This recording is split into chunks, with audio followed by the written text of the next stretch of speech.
شروع اللہ کے نام سے جو سب پر مہربان ہے، بہت مہربان ہے۔ جب آسمان پھٹ پڑے گا اور وہ اپنے پروردگار کا حکم سن کر مان لے گا اور اس پر لازم ہے کہ یہی کرے، اور جب زمین کو کھینچ دیا جائے گا اور اس کے اندر جو کچھ ہے وہ اسے باہر پھینک دے گی اور خالی ہو جائے گی، اور وہ اپنے پروردگار کا حکم سن کر مان لے گی اور اس پر لازم ہے کہ یہی کرے، اس وقت انسان کو اپنا انجام معلوم ہو جائے گا۔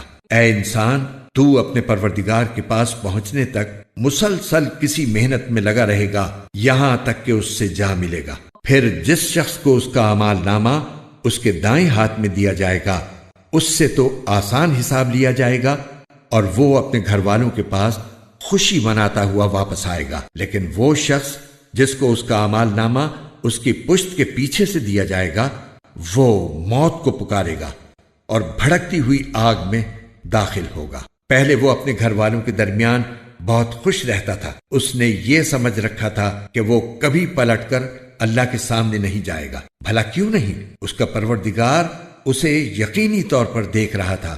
اب میں قسم کھاتا ہوں شفق کی اور رات کی اور ان تمام چیزوں کی جنہیں وہ سمیٹ لے، اور چاند کی جب وہ بھر کر پورا ہو جائے کہ تم سب ایک منزل سے دوسری منزل کی طرف چڑھتے جاؤ گے۔